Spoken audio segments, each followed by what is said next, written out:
paz de Cristo, queridos irmãos, queridos amigos, Deus abençoe a sua vida.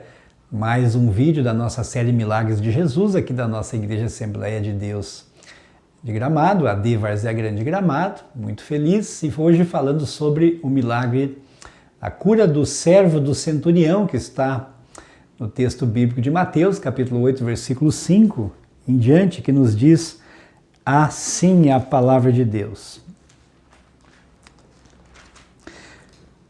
Tendo Jesus entrado em Cafarnaum, um certo centurião se aproximou dele implorando: Senhor, o meu servo está na minha casa, de cama, paralítico e sofrendo horrivelmente.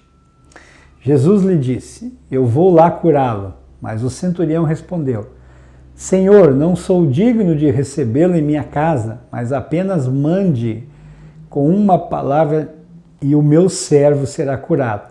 Porque eu também sou homem sujeito à autoridade e tenho soldados às minhas ordens, e digo a este, vá, e ele vai, a outro, venha, e ele vem, e ao meu servo, faça isto, e ele o faz. Ao ouvir isso, Jesus ficou admirado e disse aos que o acompanhavam, em verdade lhes digo que nem mesmo em Israel encontrei fé como esta. E também diz o versículo 13, então Jesus disse ao centurião, vá e seja feito conforme você crê. E naquela mesma hora o servo do centurião foi curado. Amém, queridos? O bom é que nós sabemos que Jesus, ele é o mesmo ontem, hoje e será eternamente. Jesus ainda cura hoje, claro que Jesus cura. Jesus tem nos abençoado tanto e ele continuará nos abençoando até o dia da sua volta. Graças a Deus por isso. Mas Jesus teve esse encontro com um centurião quando estava em Cafarnaum.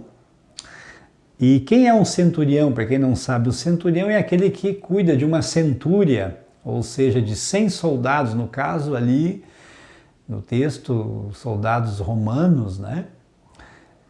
E só que esse centurião, ele tinha um servo dele, que servia a ele, que estava terrivelmente doente. Pensa numa pessoa que sofre, pensa numa pessoa com dores. Eu falei aqui no nosso culto de ensino que hoje fica mais fácil, se toma um medicamento, se toma uma injeção, enfim, algo para aliviar a dor, ou até a pessoa pode ser até anestesiada ou sedada, mas procura se resolver. Nos dias de hoje é mais fácil. Agora, naquele tempo, eu não sei muito bem como que era, mas provavelmente era mais difícil de se resolver a questão da dor. E o interessante disso é que Jesus quis ajudar o centurião e se prontificou até a ir na casa para curar aquele servo do centurião. Só que o centurião disse que não havia necessidade disso porque ele reconhecia a autoridade que estava sobre Jesus. Até porque o centurião, ele era um gentio, não era um judeu, né? Havia todo um contexto ali que um judeu não entrava na casa de um gentio para não ser considerado impuro, enfim. Mas o principal é que este centurião reconheceu a autoridade que estava sobre Jesus.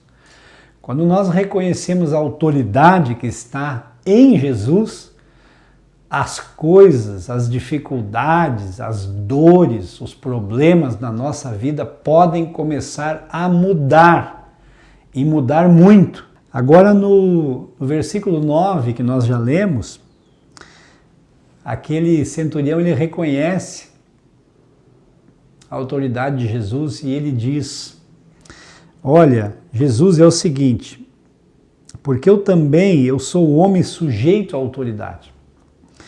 Tenho soldados às minhas ordens e digo a este, vá, e ele vai. E a outro, venha, e ele vem. E ao meu servo, faça isto, E ele o faz. E no versículo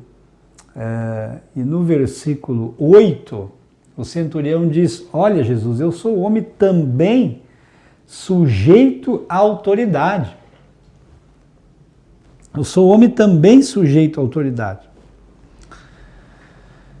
Aquele centurião, ele reconheceu que Jesus tinha poder para resolver aquele problema dele.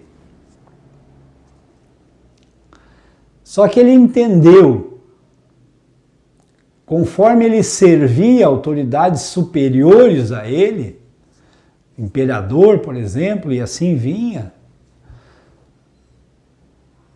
e também aquele centurião, ele tinha subalternos, tinha pessoas que ele estava sujeito a autoridades superiores e também havia pessoas que estavam sujeitas à autoridade dele.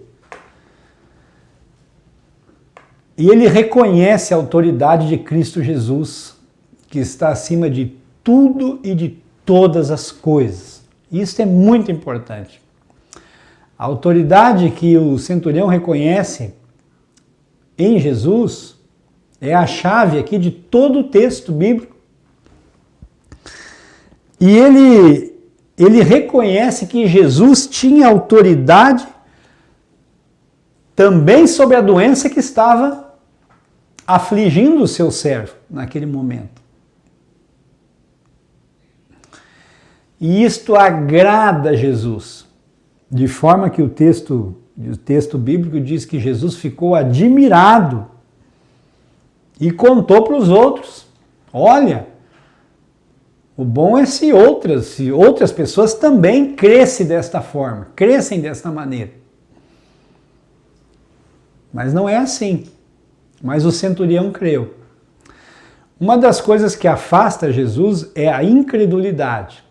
Não crer nos planos e nos propósitos que Deus tem para a nossa vida. Não servir a Jesus. E outra coisa que aproxima Jesus é crer, é ter fé, ter confiança, obediência, reconhecer a autoridade de Deus sobre a nossa vida, colocar as coisas nos seus devidos lugares. Tem pessoas que dizem: eu só obedeço a Deus, eu não obedeço a homens. Eu duvido dessa obediência aí, porque a palavra de Deus nos orienta a sermos obedientes às autoridades constituídas, sermos obedientes a pastores, a líderes, sermos obedientes a pai, a mãe. Como que nós vamos ser obedientes se nós não reconhecermos a autoridade que há e também a autoridade que está sobre cada pessoa, nos mais diversos níveis que há. Queridos, reconheça a autoridade de Cristo Jesus e obedeça a palavra de Deus e sirva a quem você tiver que servir e Deus vai lhe abençoar. E também aqueles que estão muitas vezes abaixo de nós, que são subalternos muitas vezes, né? Que nós possamos ajudá-los, honrá-los, né? Amá-los também. E nesta escala de valor, e nesta hierarquia, Deus vai nos abençoar. Porque a palavra grega para Senhor é Kyrios, e Kyrios quer dizer aquele que tem autoridade, aquele que tem domínio e aquele que tem direito de mandar. E quando nós reconhecemos isso em Deus, quando nós reconhecemos isso em Cristo Jesus, Ele vai nos abençoar segundo a sua vontade. E aquele servo do centurião foi curado. Jesus não precisou nem ir na casa dele, mas ele foi curado mediante aquela palavra de ordem que foi o que o centurião pediu. Diz, olha, né? Apenas mande com uma palavra, né? E o meu servo será curado. Quando o centurião chegou em casa, o servo estava curado. E foi naquele momento que ele creu e que ele pediu uma palavra de ordem para Jesus. Qual é a palavra de ordem que você precisa para a sua vida? Para que nós possamos pedir a Deus. Mas para isso você precisa reconhecer a autoridade que foi dada a Ele sobre tudo e sobre todas as coisas. Porque Ele que morreu na cruz, Ele que entregou a sua vida, e é Ele que foi dada toda a autoridade, assim na terra como também no céu. Amém, queridos? Muito bem. Nós vamos fazer uma oração, vamos orar. Você é nosso convidado para participar aqui conosco das nossas programações aqui na Igreja da Várzea Grande e nós podermos, assim, compartilharmos juntos sobre os milagres de Jesus. Amém? Porque toda autoridade me foi dada no céu e na terra, Mateus 28. E também diz a palavra de Deus, por isso também Deus exaltou sobremaneira, lhe deu o nome que está acima de todo nome, para que ao nome de Jesus se dobre todo o joelho, nos céus, na terra e debaixo da terra, e toda língua confesse que Jesus Cristo é o Senhor. Amém. Oramos. Senhor, obrigado por esta oportunidade que o Senhor nos concede de podermos falar sobre esse milagre tão importante que o Senhor fez na vida do servo do centurião, através de uma palavra de ordem que aquele homem creu, reconhecendo que havia autoridade sobre o teu nome. Muito obrigado que esse tema possa incentivar as nossas vidas para nos colocar nas tuas mãos cada vez mais e sermos, Senhor Jesus, ó Senhor Jesus, sermos comprometidos com o que o Senhor quer fazer na vida de cada um de nós, em nome de Jesus. Amém, Senhor, e amém. Deus abençoe a sua vida e até o próximo vídeo.